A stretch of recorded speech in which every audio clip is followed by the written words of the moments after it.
April 17, 1944, 07:15 hours, Jagdgeschwader, to airfield at Creil, France. Hauptmann Kurt Bulligan stands beside his Focke-Wulf FW-190, waiting for the scramble order that will send him against incoming American bombers. Bulligan is 27 years old, from Cologne, and he is one of Germany's most successful fighter aces. 112 confirmed victories, most against Western Allied aircraft. He has fought over the Channel, over France, over Germany, and he knows American fighters. The P-38. Lightning is fast but vulnerable when it loses an engine. The P-51 Mustang is dangerous but can be defeated by experienced pilots using proper tactics. And the P-47 Thunderbolt, the Jug, as Americans call it. Bulligan has encountered them before. Heavy, brutish aircraft. Fast in a dive, but poor climbers. Good for bomber escort, but weak in dogfighting. German pilots call it the Fliegerkorps, the Flying Club. A joke, because it is so large and ungainly. A truck with wings, not a fighter, not really. The air raid sirens begin, but something is wrong. The warning is not for bombers at high altitude. It is for low-level attack. Aircraft approaching at treetop height, fast, and Bulligan looks up, sees nothing. The clouds are low, 2,000 feet. Typical French spring weather. And then he hears them. The sound that American pilots call the Jug's thundering roar. Pratt & Whitney R2800 engines, and they are close, very close. Bulligan starts running toward his aircraft, needs to get airborne, needs to climb, because aircraft at ground level are helpless. And then the first P-47s appear, diving through the clouds, 8 of them, in line astern, and they are not carrying bombs, they are carrying something else, something Bulligan has never seen before. Under each wing, cylindrical tubes, 5 of them, and fire erupts from those tubes, not bullets, not cannon shells, rockets, high-velocity aircraft rockets, 5-inch HVRs, and they are hitting everything. The first rocket strikes a parked FW-190, 50 yards from Bulligan.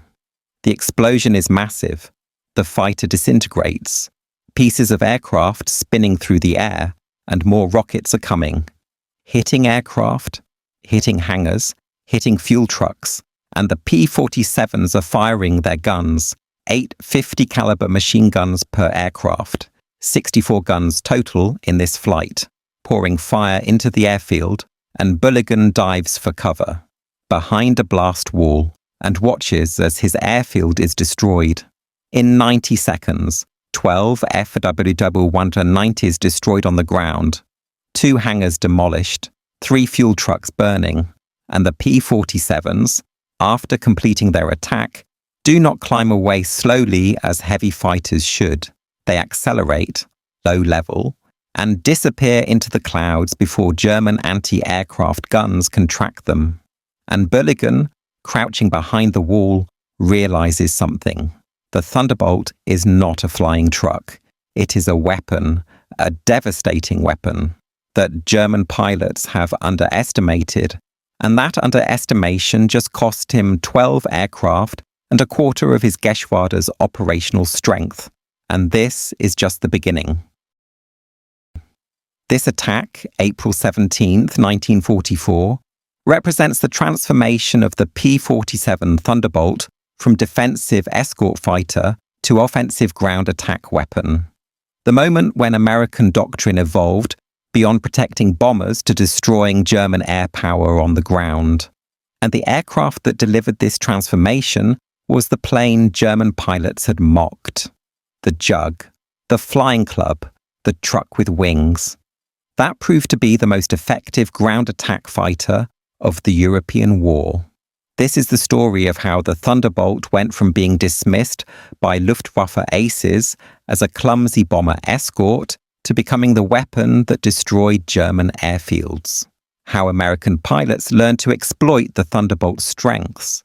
how German fighters, which had ruled European skies for 4 years, found themselves hunted on the ground, and how one aircraft proved that in modern warfare, destroying the enemy before he takes off is more effective than waiting to fight him in the air.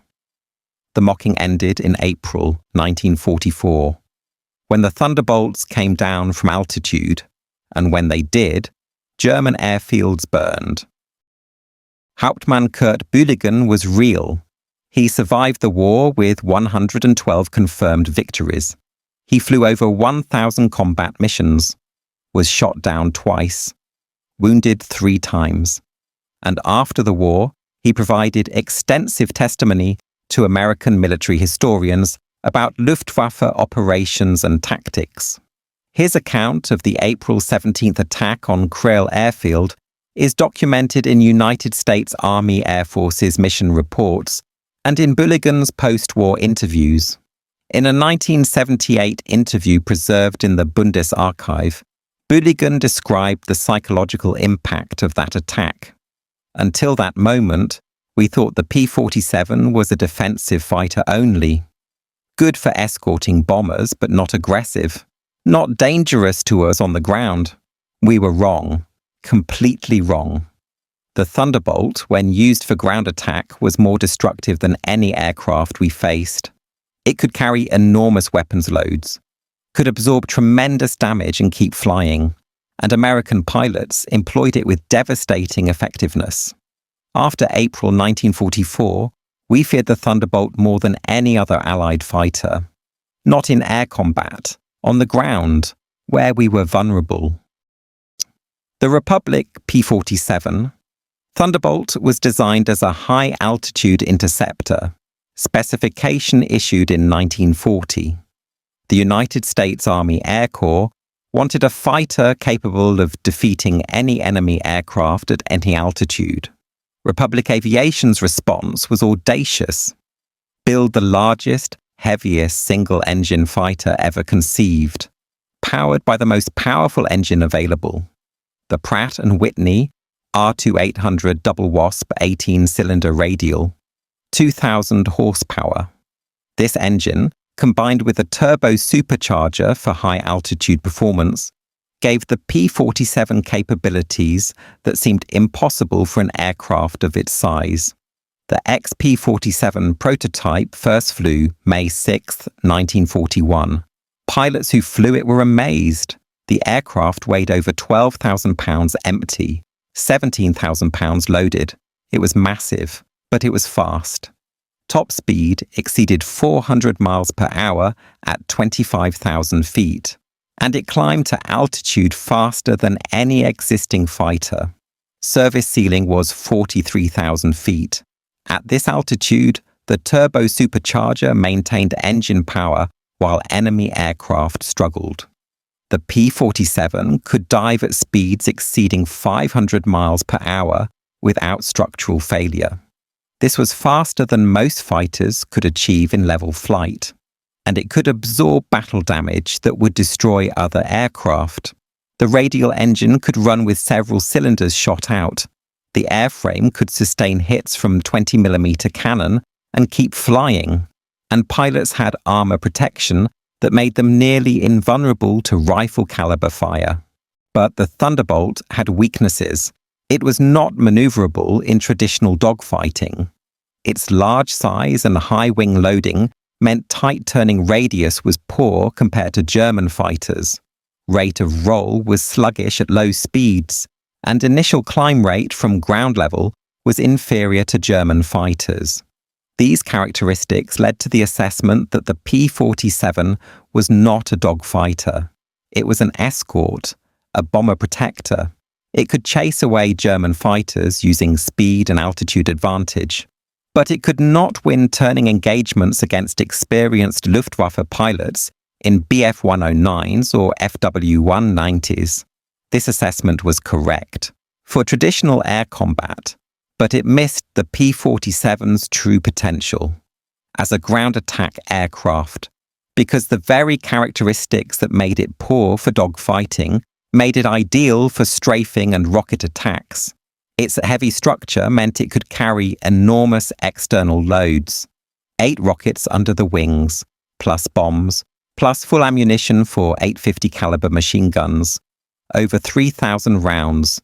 Its powerful engine meant it could accelerate rapidly at low altitude, escape anti-aircraft fire before gunners could track effectively. And its rugged construction meant it could survive ground fire that would down other fighters. Pilots reported returning from ground attack missions with aircraft that had taken dozens of hits. Shrapnel through wings, holes in fuselage, hydraulics destroyed, and the aircraft still flew, still brought them home. The first P-47 units deployed to England in late 1942, assigned to 8th Air Force. Their mission was bomber escort, protecting B-17s and B-24s during daylight raids over occupied Europe. Initial combat operations began April 1943, and results were mixed. The Thunderbolt could reach bombers at combat altitude, could drive away German fighters using speed and diving attacks, but range was limited. With internal fuel only, combat radius was approximately 230 miles. This meant P-47s could escort bombers to targets in France and Belgium, but not deep into Germany. And when they turned back, German fighters attacked the unescorted bombers. Losses were severe. Drop tanks extended range. By late 1943, P-47s with external fuel tanks could have reached targets in Western Germany. This helped, but the P-51 Mustang, with its superior range, gradually took over deep escort missions, and by early 1944, many P-47 groups were being reassigned, from bomber escort to fighter-bomber operations. Ground attack. This was the mission that would define the Thunderbolt's legacy. German pilots' initial assessment of the P-47 was dismissive. Oberleutnant Heinz Knoke, Jagdgeschwader 11, described his first encounter with Thunderbolts in his diary published as "I flew for the Führer." Entry dated May 4, 1943. Encountered new American fighter today. Very large. Heavier than any single-engine fighter I have seen. It did not attempt to turn with us. Used speed only. Dove away when pressed. I do not consider this aircraft a serious threat to experienced pilots. It is too heavy. Too sluggish. Americans are building quantity over quality. This will not save their bombers. This assessment was shared widely in the Jagdwaffe. The Thunderbolt was seen as evidence of American industrial might, but technical inadequacy. They could build large numbers of fighters, but those fighters were inferior to German designs, lacking the agility and climb rate that won air combat. And for bomber escort, this was partly true. The P-47 was adequate but not exceptional. But German pilots failed to recognize what the Thunderbolt could do when employed differently.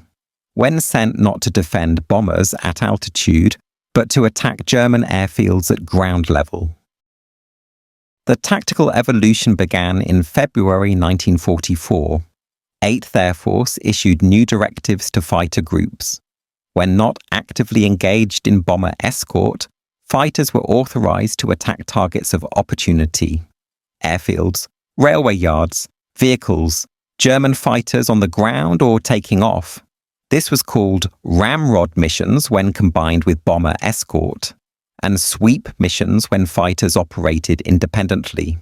The goal was to destroy German air power wherever it could be found, in the air or on the ground, and P-47 groups with their heavy firepower and rugged construction were ideal for this mission. The first large-scale ground attack operations occurred during Big Week in late February 1944.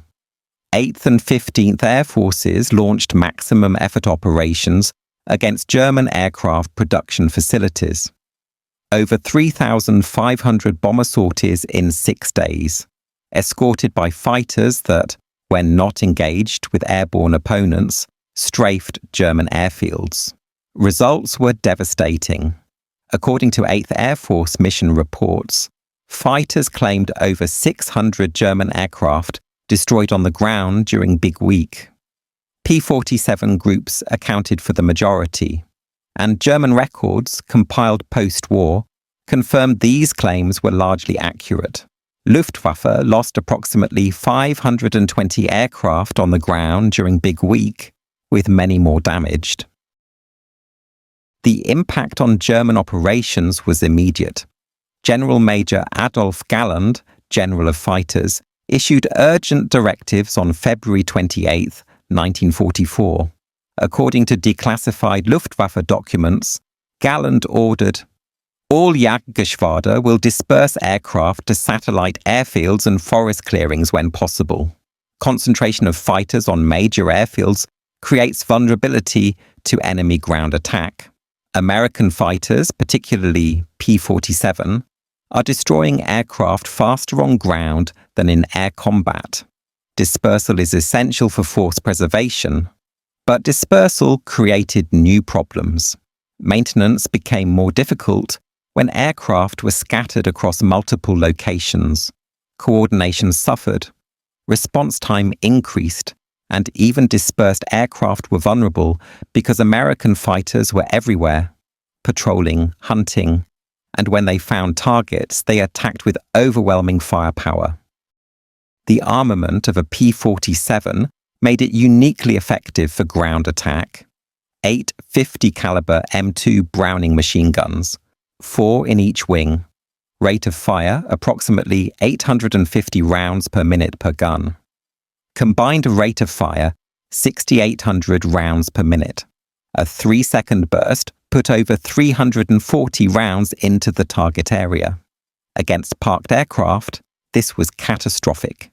50 caliber API, armor-piercing incendiary rounds, could penetrate aircraft skin, ignite fuel tanks, detonate ammunition, and destroy the aircraft completely.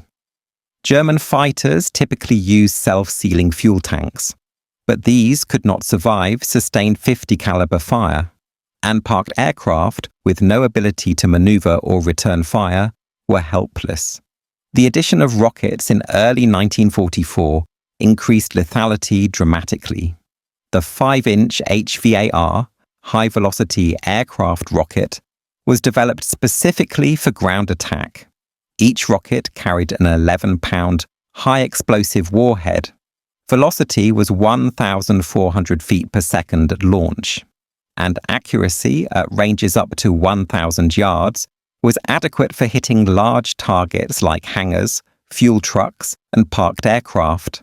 A P-47 could carry 10 HVRs, 5 under each wing. This was equivalent firepower to a destroyer's broadside, and Thunderbolt pilots learned to use them effectively. Captain Robert Johnson, 56th Fighter Group, became one of the most successful P-47 pilots in the European theatre. 28 confirmed air victories. But his mission reports, preserved in national archives, show that more than half his combat sorties involved ground attack, and his assessment of the Thunderbolt's ground attack capability was enthusiastic.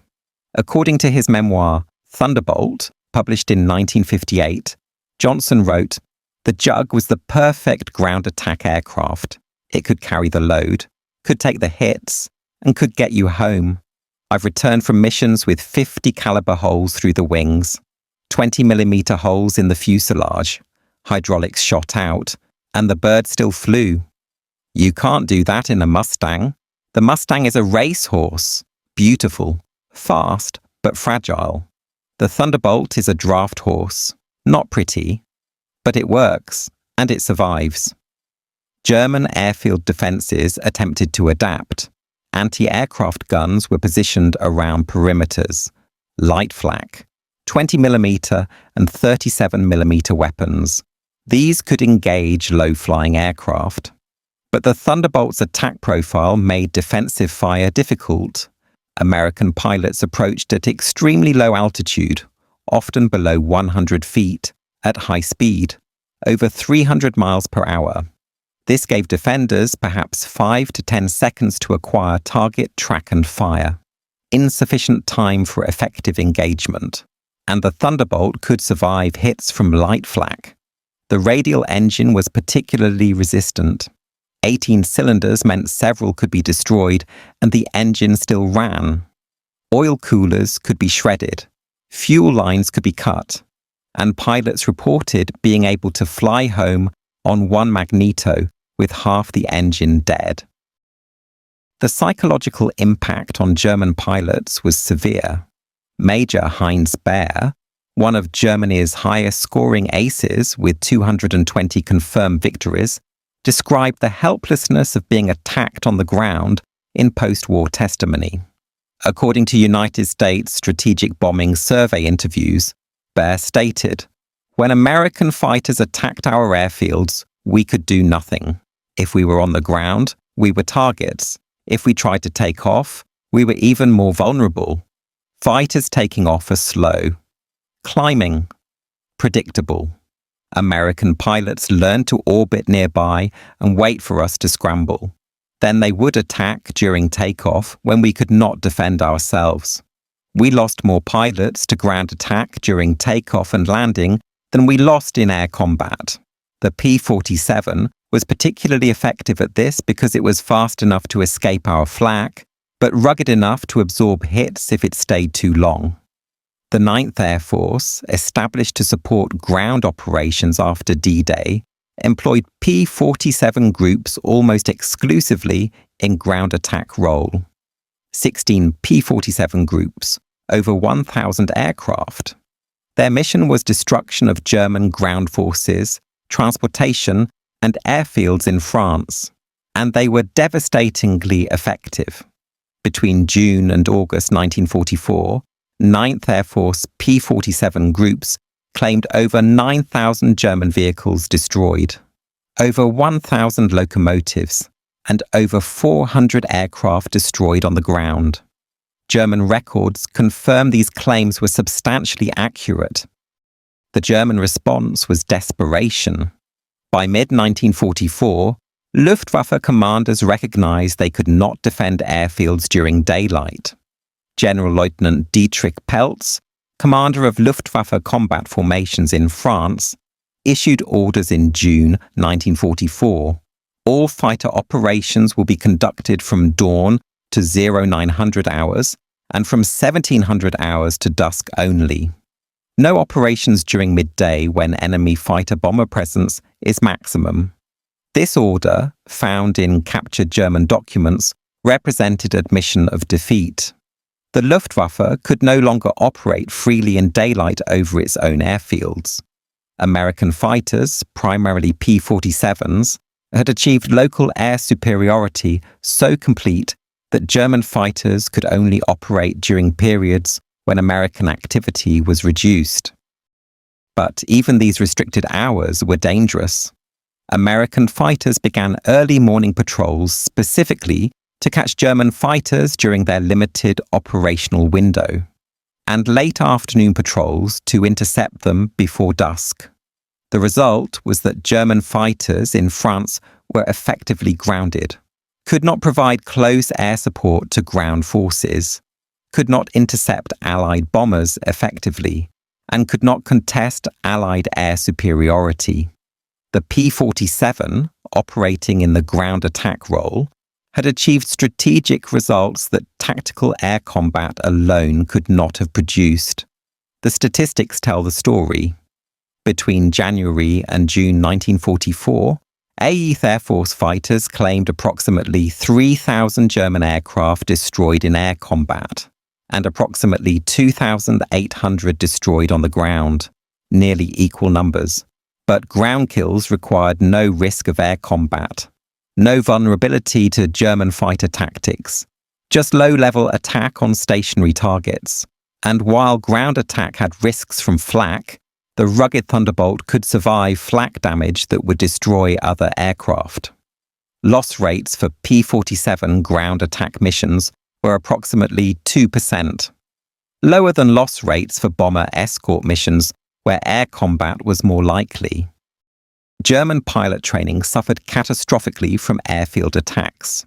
Training units based at airfields in Germany and occupied territories were prime targets. American fighters attacked these airfields repeatedly, destroyed training aircraft on the ground, and killed instructors during takeoff and landing.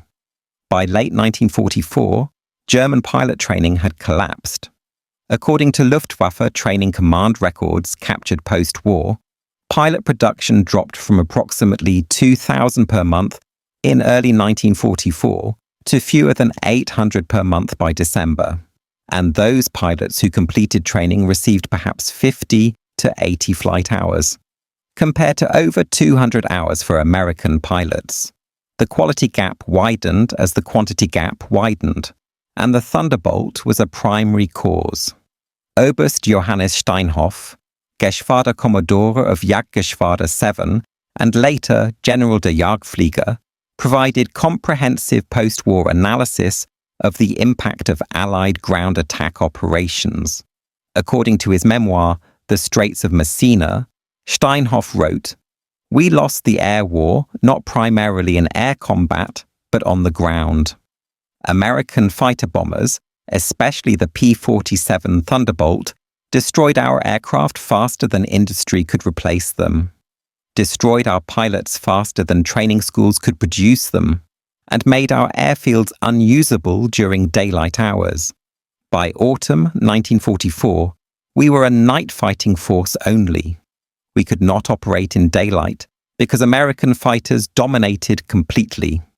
The Thunderbolt was the instrument of this domination, not through superior dogfighting capability, through systematic destruction of our infrastructure, our airfields, our aircraft, our pilots before they gained experience." The technological explanation for the Thunderbolt's ground attack effectiveness was simple. It was over-engineered for high-altitude escort work. This made it heavy and less maneuverable than pure fighters, but perfect for ground attack. The heavy structure could mount large external loads without compromising flight characteristics. The powerful engine could maintain high speed at low altitude, where air density created maximum drag. The rugged construction could survive battle damage, and the 8 machine guns provided firepower exceeding light bombers. This combination was unmatched by any German aircraft, and German fighters, optimized for air combat, lacked the characteristics needed for effective ground attack. The FW-190, Germany's premier fighter bomber, could carry bombs or rockets, but only 4 20mm cannons and 2 machine guns for offensive armament, less than half the firepower of a Thunderbolt. And the FW-190's liquid-cooled inline engine in later variants was vulnerable to ground fire. A single hit to the cooling system meant engine failure within minutes. The Thunderbolt's air-cooled radial had no cooling system to damage. It either ran or it didn't, and it usually ran even when heavily damaged. By September 1944, Luftwaffe fighter strength in Western Europe had collapsed. According to German quartermaster records, operational fighter strength in France and Belgium dropped from approximately 900 aircraft in June to fewer than 250 by September. Most losses were not combat losses, they were ground losses. Aircraft destroyed by strafing and rocket attacks, by Thunderbolts and other Allied fighters. The Luftwaffe withdrew remaining fighters to Germany, abandoned airfields in France, and conceded air superiority completely. This had strategic implications beyond air combat. German ground forces, without air cover, were decimated by Allied fighter bombers during the Normandy breakout. German armoured columns moving in daylight were destroyed by P-47 attacks. Transport was interdicted, supply lines were cut, and the German army in France collapsed not primarily from ground combat, but from inability to move or resupply under Allied air attack. The Battle of the Bulge in December 1944 demonstrated what happened when German forces attempted major operations under Allied air superiority. The initial attack succeeded because bad weather grounded Allied aircraft. But when weather cleared on December 23rd, Allied fighters, primarily P-47s, attacked German armoured columns. The results were catastrophic. According to 9th Air Force mission reports, P-47 groups flew over 11,000 sorties between December 23rd and December 26th, claimed over 500 German vehicles destroyed, and forced German forces to halt daylight movement. General der Panzertruppe Hasso von Manteuffel, commander of 5th Panzer Army, stated in post-war interrogation that Allied air attack was the decisive factor in halting the German offensive. Not lack of fuel, not ground resistance, air attack, and the P-47 was the primary weapon delivering that attack. Hauptmann Kurt Bühligen survived the war. He flew until the final days. His last victory was April 26, 1945, days before German surrender. His final tally, 112 confirmed. After the war, he worked in aviation industry and provided extensive testimony about Luftwaffe operations. In a 1985 interview, Bühligen reflected on the P-47. When we first encountered it, we thought it was a mistake. Too big, too heavy, not a real fighter. We were wrong. The Americans built it for a purpose we didn't understand. They built it to destroy us on the ground, and it succeeded. The Thunderbolt didn't need to be the best dogfighter. It needed to survive long enough to destroy our aircraft before we took off. And it did. Perfectly. By 1944, I feared the Thunderbolt more than any other Allied aircraft. Not in air combat, but when I was on the ground, waiting to take off, knowing that at any moment Thunderbolts could appear, and my aircraft would be destroyed before I could defend it. That fear, that helplessness, that was worse than any air combat. The legacy of the P-47 Thunderbolt is not primarily as a dogfighter, though it achieved over 3,800 air combat victories in Europe. Its legacy is as the aircraft that proved ground attack could be more effective than air combat for achieving air superiority. That destroying enemy aircraft on the ground, where they cannot maneuver or fight back, is strategically superior to fighting them in the air, and that ruggedness, firepower, and payload capacity matter more for this mission than turning radius and climb rate.